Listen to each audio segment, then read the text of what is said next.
All right, as you all are coming in, you all know the drill. Don't drink your samples yet, because we're going to do science with them. These are science samples. They're not fun samples, so get serious. But while everybody's kind of filing in, go ahead and use this QR code. We're going to capture your sweet, sweet data. So use that QR code to find access to the SampleOx app, where we are going to be capturing your input. Yeah, live tastings. It's fun. I'm just making a quick announcement. Ladies and gentlemen. Yeah,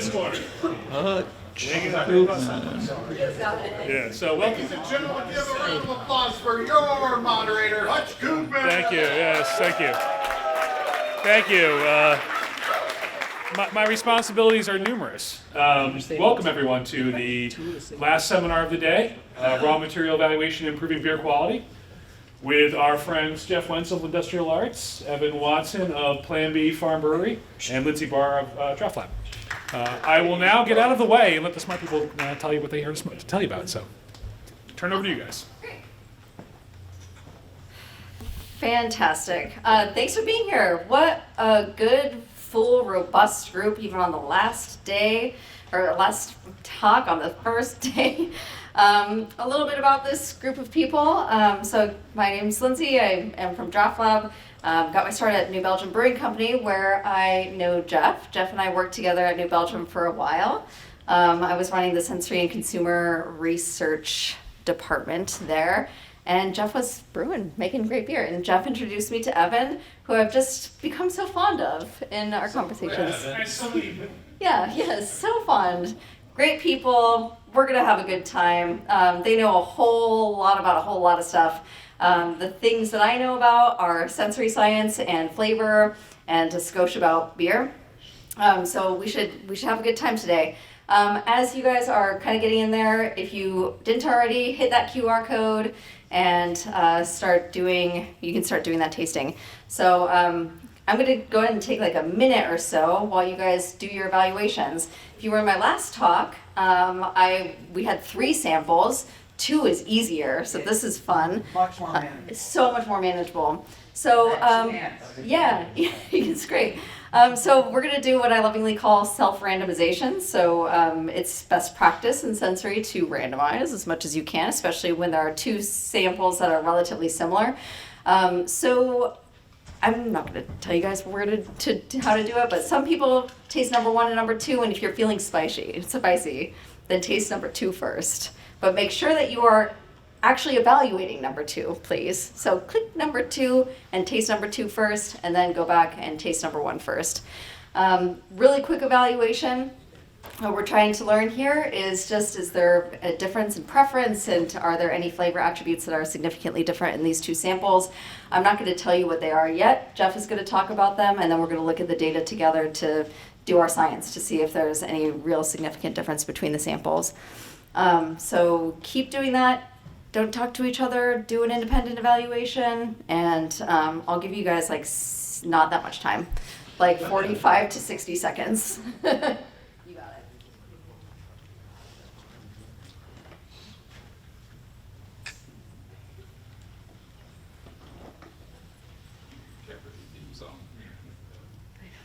It doesn't. Just.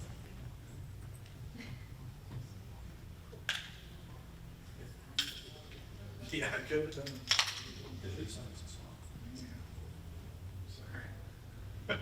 We're breaking the rules. The speakers are breaking the rules.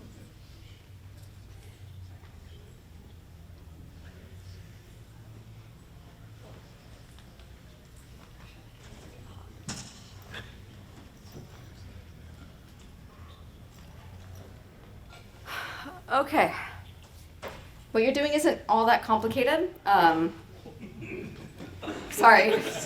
I'm like, shouldn't be that hard, guys. Hell yeah. Oh, this is such a good group. It's so fun. Meaning the sensory methods that you're using are pretty simple. There are 2 methods. One is called the hedonic method. It's just a 9-point scale. How much do you like it? Anybody can do that. And the second one is called CATA, or check all that apply, which is one of my favorite.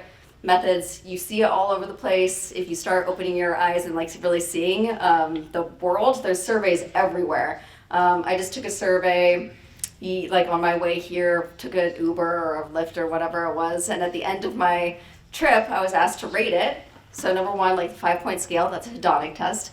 And then the second thing that I was asked is, what did you like about your trip? And you can select the things that you liked about your trip. That's called CATA, or check all that apply. 2 very common methods, pretty easy to do, and like really, really useful for just getting started in any kind of surveying of consumers. So those are the 2 methods. I took a horrible Uber, by the way. 4 stars, talk too much. I'm actually not that mean. I said 5 stars, but I wanted to say something. All right. All right. Let's see if we can get going. Okay, so terrible 4 stars. I know, I can't be mean about it. So today our talk is called Raw Materials Evaluation and Improving Beer Quality. So to talk about that, I just wanted to kind of open up a bit of a discussion about the supply chain. So the supply chain is inextricably linked. I don't have to tell you that, you know that. You've probably felt it a lot over the last couple of years around what's my malt going to be like, how expensive is it going to be, where am I getting my hops, how expensive is that going to be, what's the kind of quality about that. And then also, what do my consumers even want, and how do I source the right raw materials to even produce the things that my consumers are interested in consuming. And the most successful companies maximize their relationships on both ends of that supply chain. They maximize their supplier relationships, they have open communication and dialogue with their suppliers, and they have open communication and dialogue with their consumers. So they have these established feedback loops, and whether or not they know it, they have mechanisms that foster those relationships, to draw on these relationships in a consistent way. The most successful companies do this.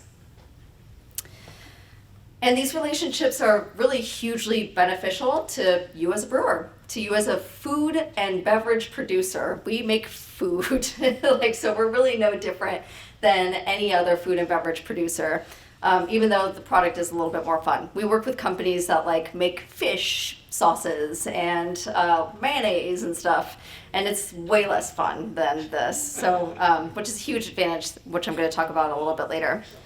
So these breakthrough products, think about your favorite mass-produced breakthrough product. Mine is Oreos. I am obsessed with them.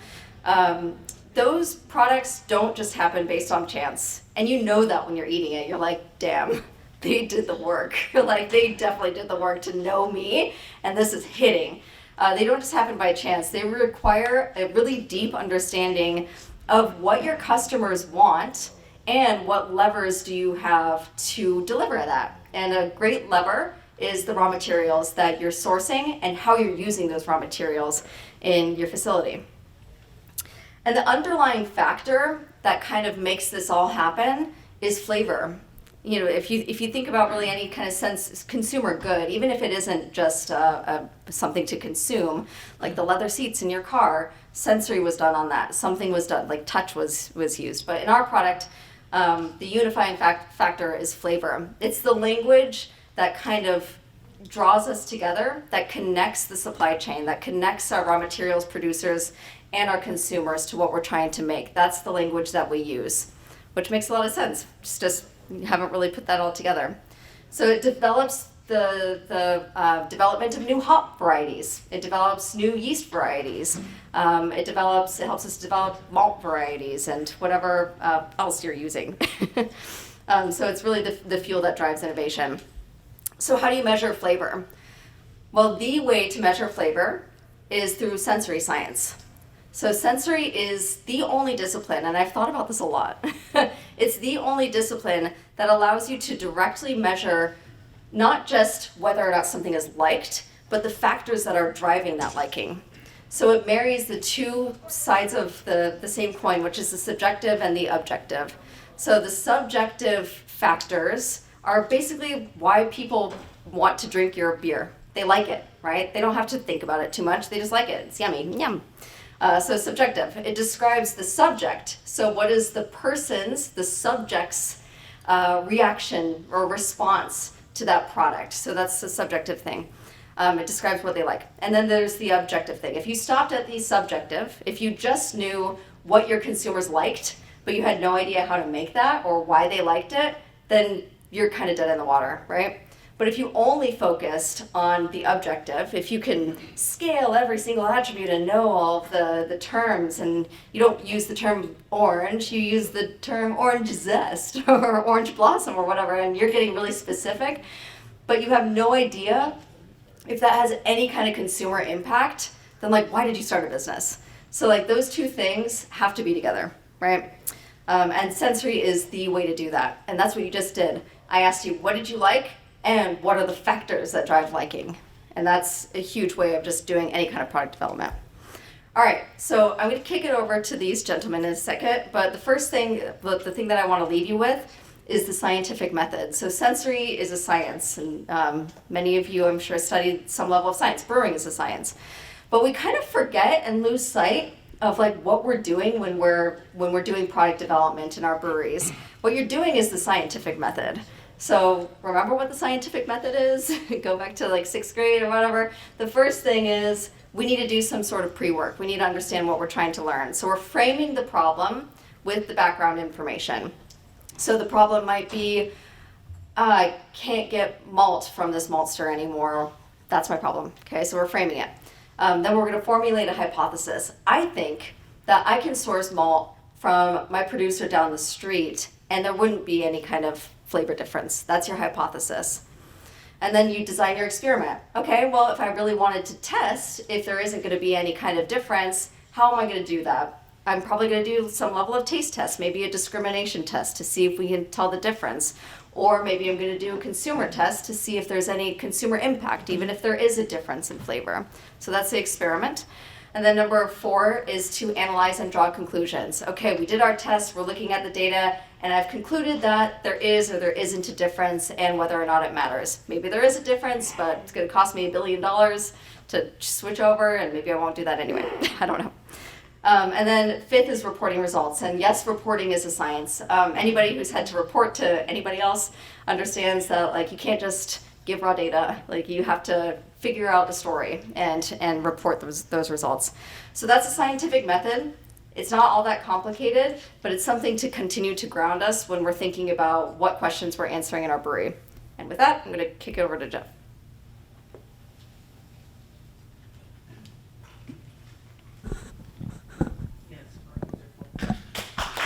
Oh, thank you. Oh, stop it.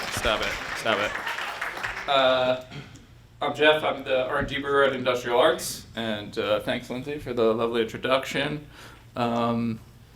So I guess what I'm presenting on is we had some issues with the supply chain, more specifically malt supply and pricing, which I'm sure everyone in this room has the past year or so.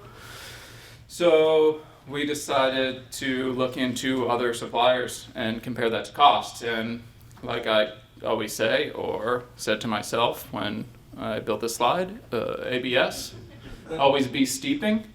So we tend to do a lot of malt steeps, utilizing the ASBC steeping method for malt. And that basically gives us kind of a rough idea of what we can see as a suitable substitute and how each malt stands up to the other, whether it's our base malt pills or wheat or a specialty malt like Munich. That also helps us gain comparative data year over year to analyze different crop years.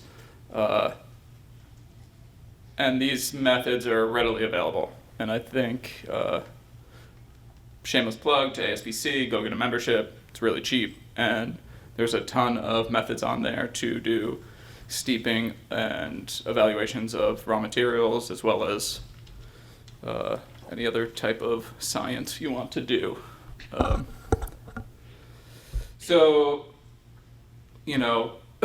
Wait, what data?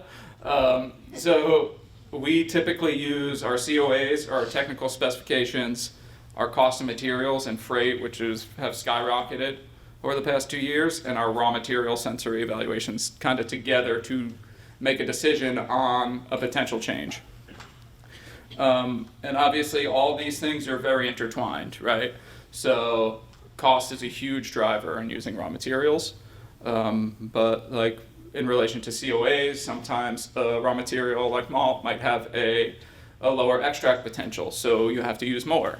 So that's going to drive cost as well. Maybe that malt comes from a more local supplier, so you're decreasing shipping.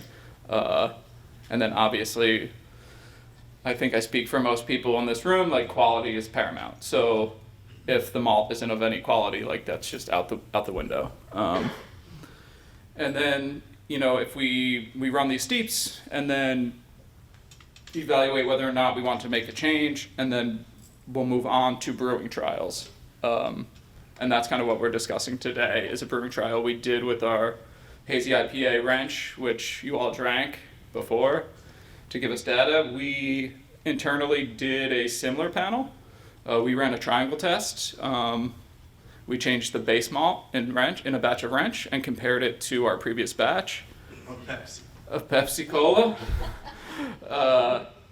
And to see if there was a significant difference in aroma, taste, or mouthfeel and body, to see if we had a suitable substitute for our core beer or flagship beer, if people still use the term flagship beer. I don't know. Does anyone use that? We do. It's wrench. We have a wrench factory. And this is the results from some of that data. I should have brought my laser pointer for my cat. On the left. On the left. Demler didn't bring his cat this year, did he? No. Oh yeah. Testing. Cool. On the left here is a batch of wrench. It's hard to see there. We have a big bright, so we blend batches. That's 093 through 95 with some aroma attributes. And as I mentioned, this was a triangle test, so the next two are batch 096, which we changed the malt on. We didn't see significant change in aroma, which we didn't think we really would from a malt change. And you could see, like, sensory is very subjective because we have different values for the same beer, which is always fun to see. But then as we get to taste, it's a bit closer, which malt is a bigger driver for taste than aroma in a beer like an IPA, where we see our bitterness is pretty aligned, and so is our sweetness. This is a bit of noise, obviously, because these are the same samples. And then probably the most important one would be body, right? We evaluate mouthfeel and body together. Mouthfeel is a little tough to graph because it's just like, oh, spritzy and makes my mouth feel great or whatever. I can't numerically graph that. So we really didn't see a ton of change in perceived body. And those are pretty much the results from the test y'all basically just did. You didn't do a triangle, but you did a comparison with the wrench 096 and what we would consider a true to type batch of wrench. And I think Lindsay's gonna. Cool. So this is the big reveal. So to Hopefully it matches. it might not. That's sensory sometimes. So what Geoff just talked about, we had two different samples, one with one malt, one with another malt, the control and not control. And they didn't really see any kind of big notable differences. And so when we were talking about this, he was telling me about that test, and I was like, do you still have any of that beer? Because like maybe we should see if consumers, the general consumers, can see if there's like a flavor difference or if there's any kind of difference in preference. Of course, I have no idea what this is because I didn't look, and you guys just did it. So we'll just take a look-see. What I would expect is for there to be no difference if it matched what Geoff saw at Industrial Arts. So sample one, it's kind of a little grainy, sorry, not the best resolution. But sample one, you guys were into it. You liked it. The average hedonic score was 6.45, which is pretty good, quite good. And the net liking score is pretty high too. So you guys were relatively enthusiastic about it, and you just generally liked it. Nice, normal distribution. Y'all are agreeing that it's yummy. And the primary attribute that you guys got from there was citrus, followed by fruity, tropical, grassy, and herbal and floral. So great. That was number 1. And number 2, average hedonic score is 6, flat 6. So a little less liked, may not be significant, but a little bit less liked. And the nut liking score was a little bit lower as well. So just like, a little bit, but probably within like noise. Again, citrus, fruity, tropical, grassy, floral. So the flavor seems relatively similar. I would be kind of surprised if there was like a major difference between these two. How many of you guys, out of curiosity, how many of you guys preferred, if I were to ask you which one of the two you preferred, how many of you preferred number 1? Okay, how about number 2? Yeah, kind of equal. Nice, interesting. So, what was number 1, Geoff? Number 1 was our TripTech wrench, batch 96 through 101. Yeah, so that's the wrench that you know. Yeah. That's the one that you know, and number 2 was... Number 2 was our biggest malt substitute, wrench 96. Great. But Which is also a month older. Oh, nice. Interesting. Just from the... Yeah, right. So yeah, we learned 2 things. A, the malt change didn't have like a significant impact on liking. If I saw a 6.33 or whatever it was and a 6, I'd be like, ship it. Right? So it's probably fine. So you can use that information to make those quick decisions about, all right, cool, we don't see major flavor differences. We can barely tell the difference. And as far as preference go, we now know our consumers really can't distinguish anyway. So let's go and let's save you a boatload of money. I assume that's how you used it. Great. So 1 metric boatload. So now I'm going to pass it over to Evan and then to talk about raw material stuff. To be clear, we didn't save money, we just didn't lose money. Lost less. Yeah, did you make the switch? Yeah. Yeah, I think I have 4 of those. Well, not yet. He hasn't made the switch yet. I don't know. Mike, did we make the switch? The contract is signed. So, yeah. All right, I'm Evan from Plan B Farm Brewery. I'll be your motivational speaker for this evening.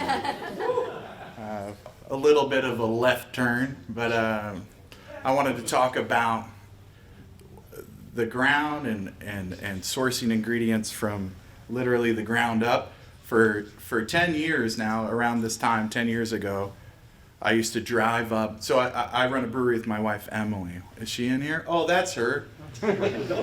She's not supposed to be. Not over the mic. But about 10 years ago, we would drive up to this guy, Marty Matrazzo's house, where he was malting barley in a fish tank. And a 50-gallon fish tank. There weren't fish in there.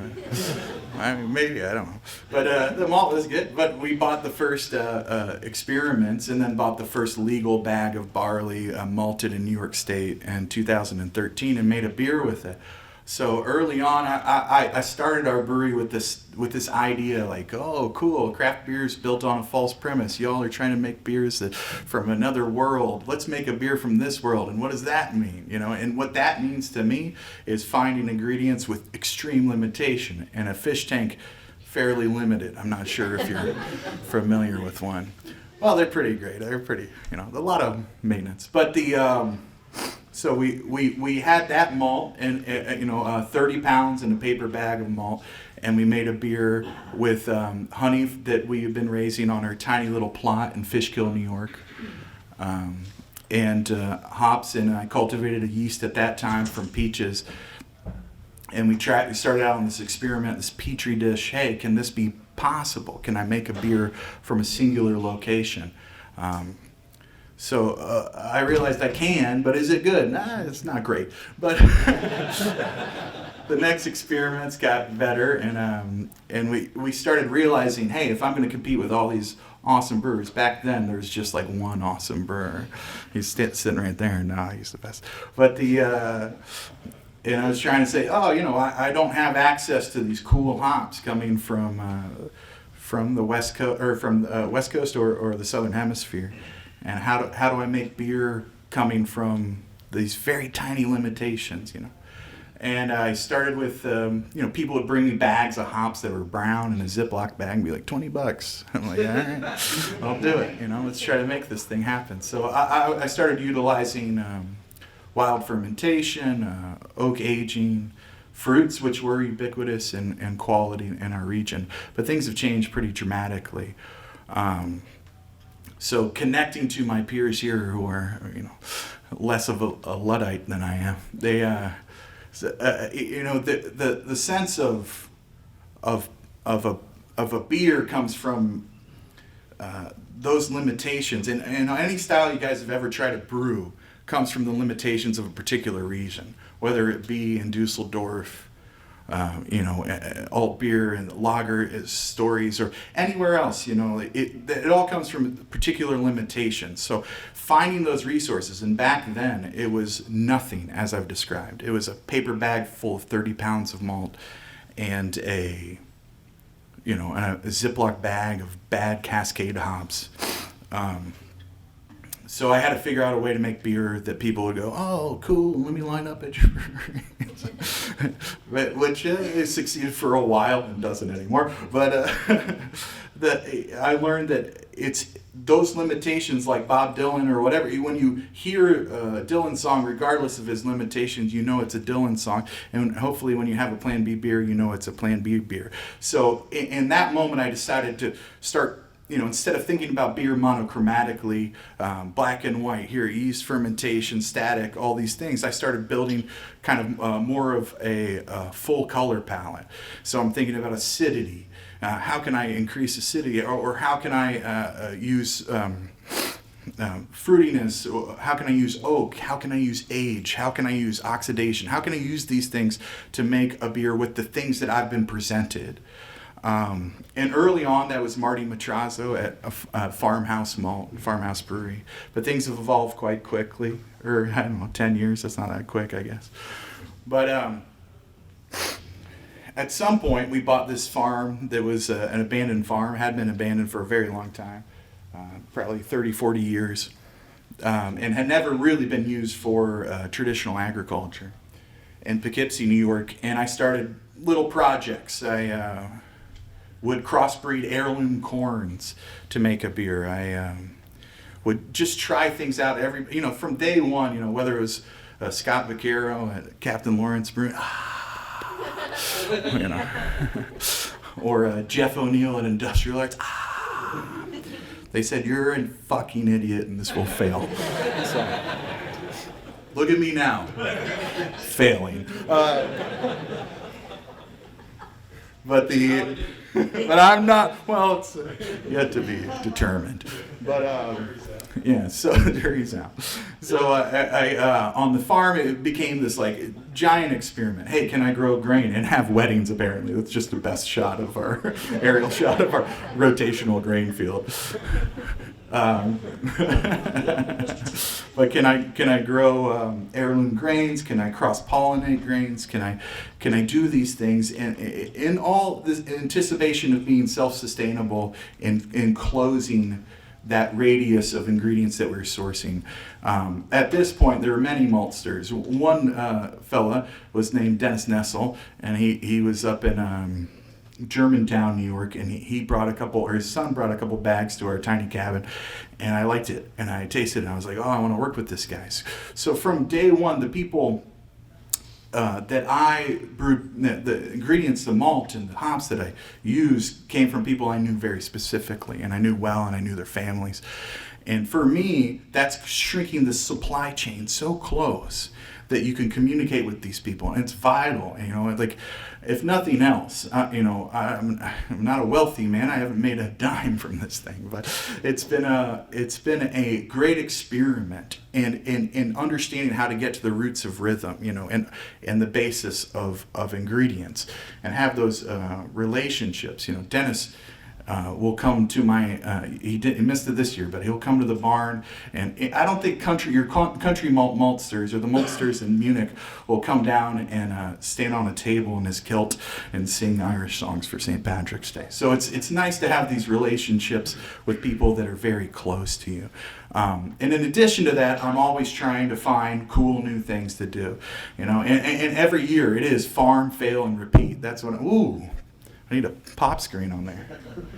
This mic smells like thiols. Just kidding. That was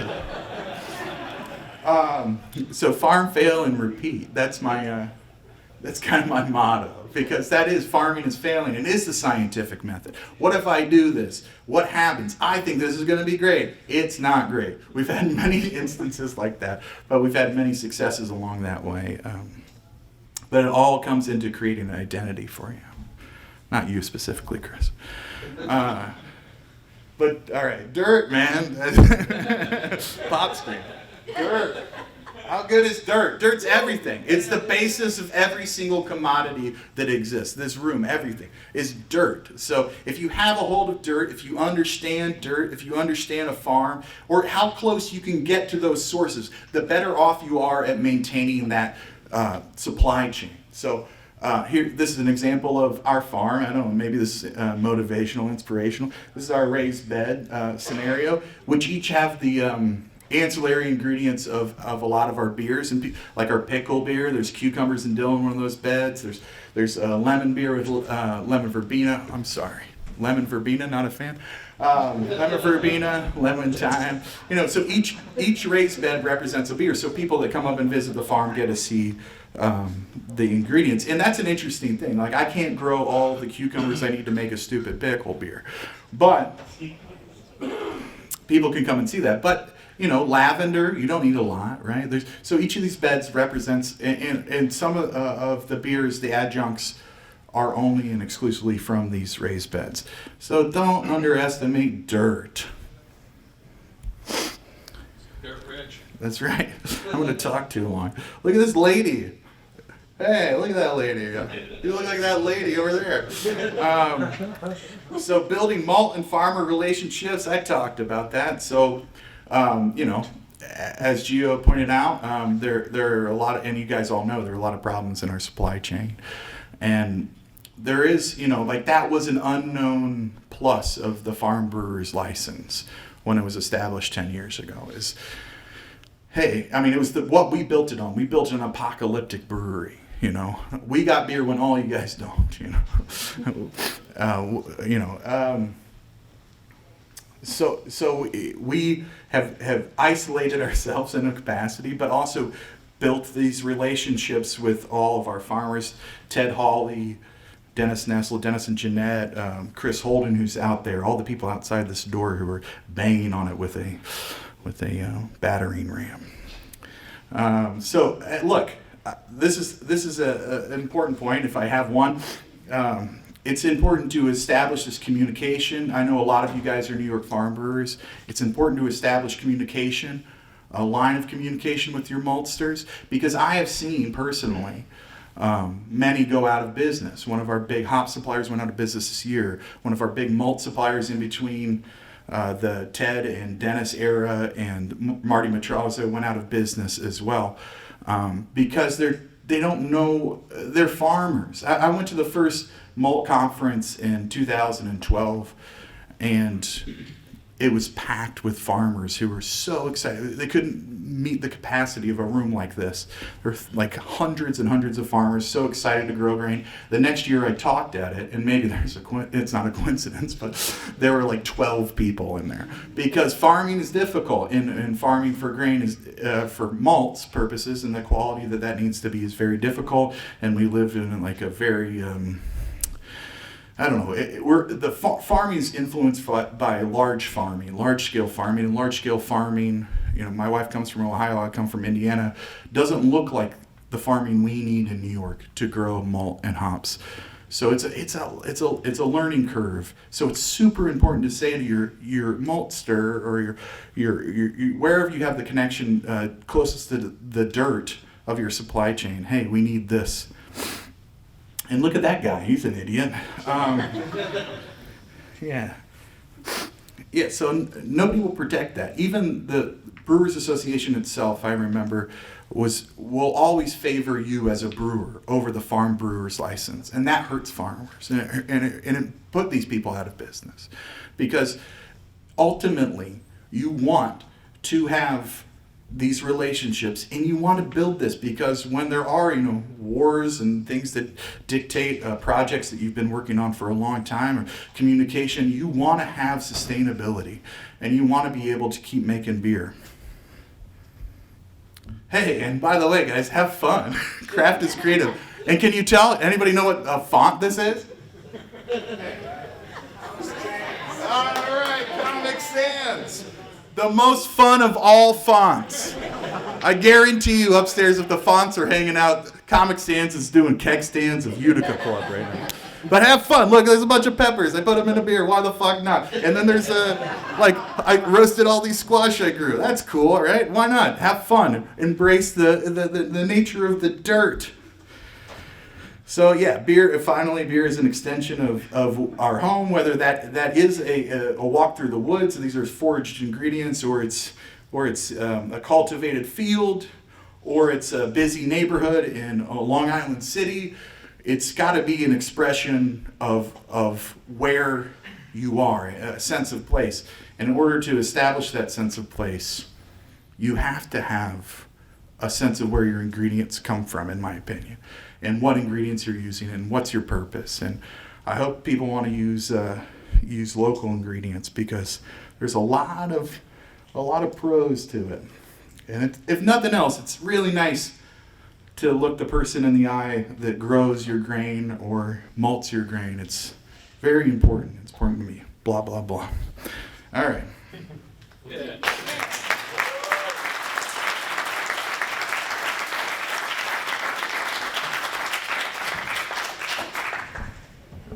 So awesome.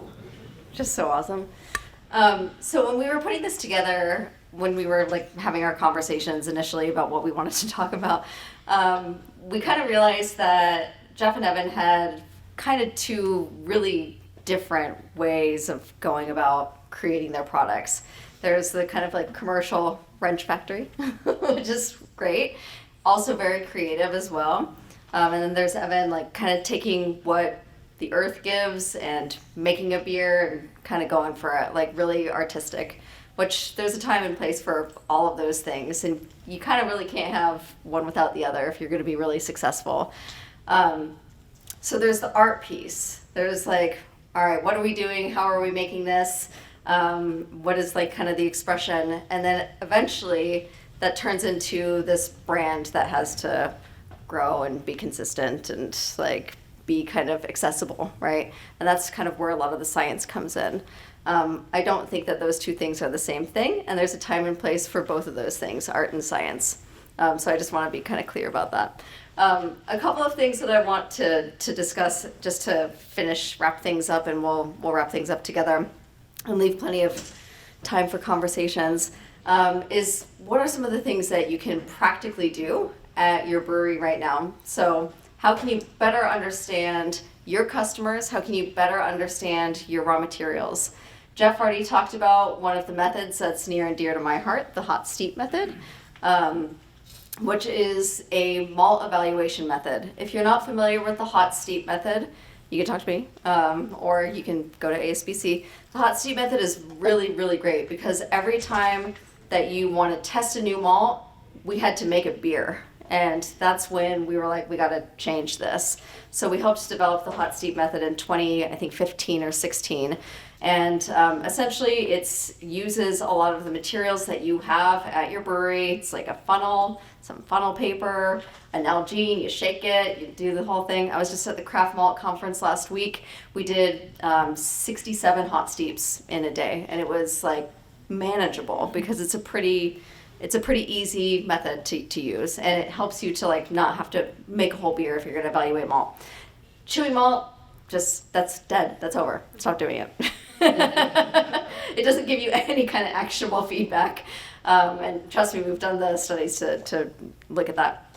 If you guys went to the hop thing before too, in 1B a little while ago with YCH, they did the hop grind method. We were also a part of validating the hop grind method. It's a really great method. Again, we just needed something that was better than a rub. I was always the person who like didn't want to rub. I would rather grind. It's just don't. Oh God, that sounded terrible. I'm so sorry. You're all being professional. Thank you so much for being professional. It wasn't me. I'm a fan of the grind, and I'm a fan of the grind for a couple of reasons. Number one, it uses a decent amount of sample size. So if you're doing a rub, you're going to get a couple of cones, you're going to rub it. We all rub with different friction. It's tough. It's not very repeatable. And you might be 5 people around the table, and you're all experiencing something different because you got one guy that's like doing this, John. You got one guy that's like really getting in there. You have somebody else that's picking up literally one cone and ripping it. Our first time going to hop selection at Siegel, that's exactly what happened. We had one guy doing this and one person literally ripping one cone. Anyway, it's not repeatable. It's not at all repeatable. So the grind is way repeatable because you can, get a bigger sample size and everybody is evaluating the same thing, okay? And it also keeps your paws clean. So I love the grind, and when we created that one too, we were thinking, how can we like make this? How can we kind of make this really easily accessible and useful for everyone? So it literally is a magic bullet. Like that's all you need to buy. Throw some hops in there, grind it, smell it, and it's quite repeatable. So those are 2 raw materials methods that are really helpful. You can do the same thing with spices. We were talking about like spices and herbs and stuff. Just doing a tea or an extract as well is helpful for that too before you throw a whole bunch in your beer as well. All right, so those are some little practical things to take away. A couple of different things. So we talked about raw materials and we talked about kind of making these decisions. One of the things that we've been doing and testing out over the last year or so, COVID kind of like screwed things up, is what we're calling tasting stations. And the idea with this and the origin of this came from our work with the USDA and the Brewers Association when we were doing what we've called the Hop Source project. Are you guys familiar with Hop Source project with the Brewers Association? Not really? Okay, kind of. No? Okay, I'm getting a lot of blank stares. So let me give you a little bit of background on the Hop Source project.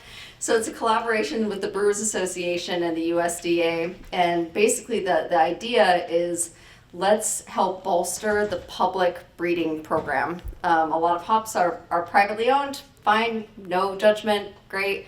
But the idea was let's just make some publicly available varieties accessible and yummy. Like the C's were kind of the last public available varieties that have really gained traction. So when we were working with the USDA, they're basically like, we don't know what to get rid of. Yeah, this thing yields, this thing doesn't, but maybe it's amazing. We don't really know what to cut out of our breeding program. They have thousands of samples. And so what we needed to do was find a sensory method that kind of flipped sensory on its head. Usually sensory happens as like a final stage. So it's all the analytical stuff, all the agronomic stuff, and then it's sensory. And it's like, you basically know that you're going to market with that regardless. And now it's like flavor. So what we needed to do was flip it on its head. So we created essentially the thing that you guys just did, a really rapid method to understand consumer preference and flavor attributes. And the hop grind method was hugely influential in being able to do that. So over the course of the last 6 or 7 years, we've been able to look at probably around 500-ish varieties and have brought a couple of varieties almost to commercialization. Which is really great. And that was all crowdsourced consumer research, like all crowdsourced. I had no idea what anything was. Nobody had any idea what it was. We would have people from really, really big breweries go in and say, do you know who I am? Like, I want to have a lot more influence than just every other person who's evaluating these samples. And we said, get out of here. We're like, you are N equals 1. So we just needed hundreds of people. So nobody is prioritized over another. It's just, what do brewers like? So that happens every year in Yakima. If you're ever in Yakima, that's happening in Yakima.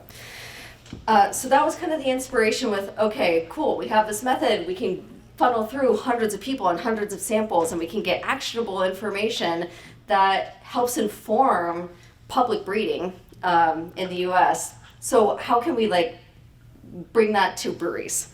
And that is the advent of what we're calling a tasting station. So tasting stations, they involve whatever samples you want to run. We just did one, by the way. That was a tasting station. I have a bunch of people, one place, couple beers, we tasted them, we got some data, we got some information, and now we know what to do with it. Tasting station.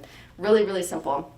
So we pared it down. What we basically do is have a couple of beers, or however many you want to be tasting in one station, some way of capturing the data, assigned to tell people, hey, there's tasting going on, and then you're off to the races. And one of the things that we've thought about when developing this method is brewers have almost an unfair advantage because you have a tasting room. If we think about like the mayonnaise producers and stuff that we work with, nobody's like, I want to take a mayonnaise tour. I would be stoked about that. But like, nobody's like, coming to Mondelez and taking tours. You have people who are engaged in your tap room that are stoked to be there. They want to give you feedback. And I gotta tell you, 95% of the time, if I say, hey, we're doing a free tasting, want to help the brewery with some data, they say yes, of course. So you have this like, it's an unfair advantage as far as brewers go to have this source of enthusiastic feedback under your fingertips. So leverage your tasting room. It requires minimal equipment, minimal time investment, and essentially what it is just what we just did. We just did a blind tasting with a unified, simplified lexicon, and the information that you can get from that is enormous. We did a shelf life test. Actually, we just did a shelf life test. We did a shelf life test the other day and realized it was a fresh, a 0 month, and a 6-month-old session IPA. I was like, oh, that one's going to be not great. And what we found is consumers really didn't have a preference for either of them. And so that brewery decided, I guess we can get 7 months out. So Sensory gets this kind of bad rap for being like, no, dump it. We're like these gatekeepers. But Sensor can really be used to save money and to break some assumptions. I was working with a brewery a little while ago that literally just added when I happened to be there, they added the wrong hops to a dry hop, completely wrong hops. They were like, damn. It had happened a little while ago and they were just tasting it. And what they found was they assumed that there would be a huge difference, but they did some tastings. They did multiple tastings. They did like 4 or 5 because it was like 1,000 hectoliters. Pass every single time. So they're like, yeah, I guess we can ship it. Yeah, it's great. So a lot of times Sensory can actually break some of those assumptions where you think that you might be dumping something that you don't necessarily have to dump. All right, so again, you have your consumers, you have your raw materials producers. I just came from the craft malt conference. There are still farmers there and they're just like, what do I do? I need data, I need feedback. So they're open to having a conversation.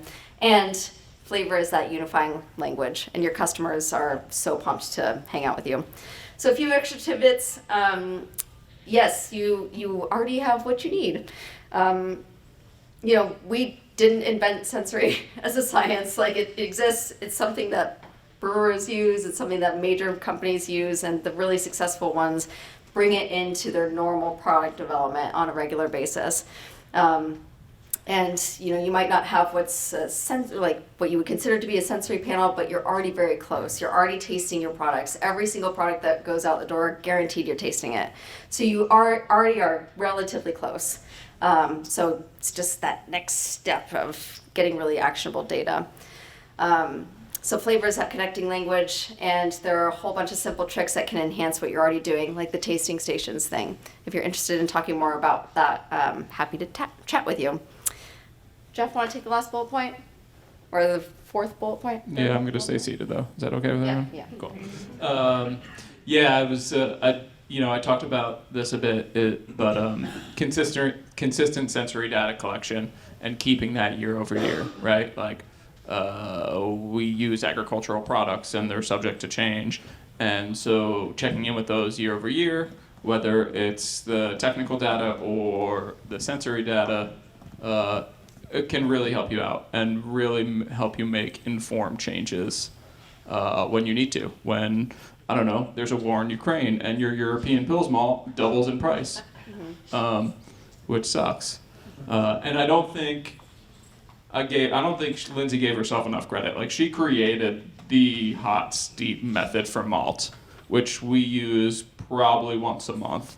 And I highly encourage all of you to use to check in with your malt and other substitutes, because I think you'd really be surprised at some blind steeps on some what you would consider low quality malts compared to really expensive malts. And then yeah. Want to take the last bullet point, Evan? Why not? Why not? So I think we think of ingredients as pretty static, and where they come from is just this, a dead well.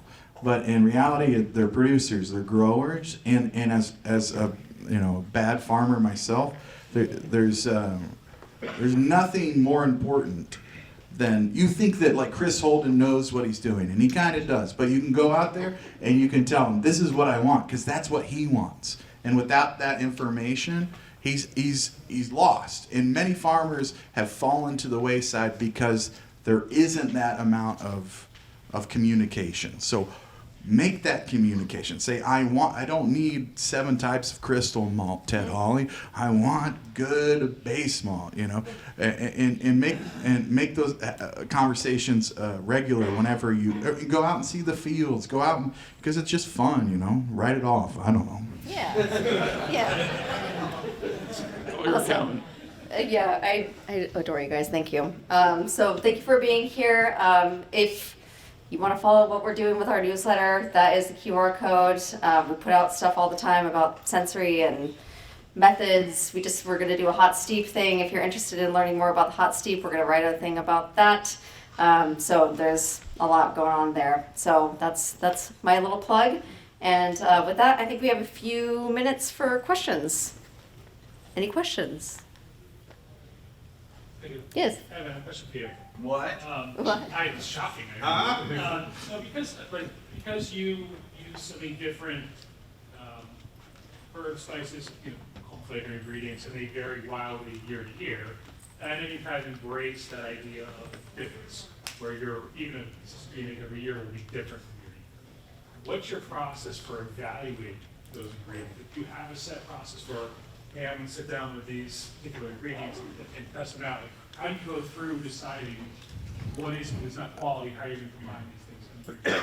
I think generally it's more of trial and error, but yeah, the quantities of things that early on were difficult. Things potent herbs and stuff like lemon verbena versus lemongrass, for example. Lemon verbena you can like wave it above your cool ship or your kettle or whatever, and then essence is there. But lemongrass needs quite a bit of that. So there is a trial and error of all of that, and then the quality year to year. I don't know. I mean,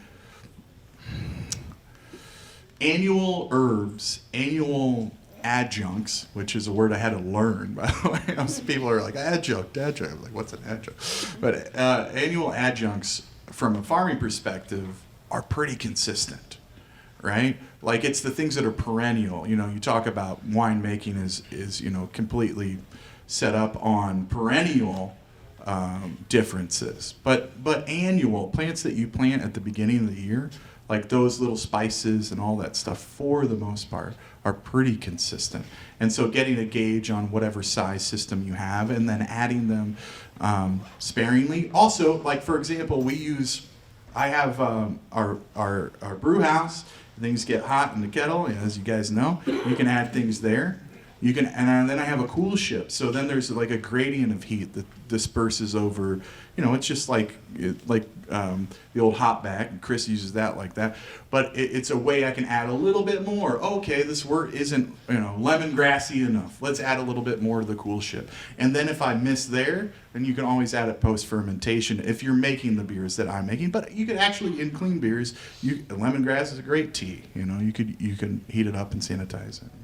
So like adding steps where you can, and also what I've found is that adds a tremendous amount of depth to beers, especially if you're making slightly tart beers like I do. These days when even with fruit, which is perennial, but when I use fruit, I add it on the hot side and the cold side because I want the jam and I want the fresh. I want the whole portrait of those particular fruits. I hope that answers your question there, Hutch. Any other questions?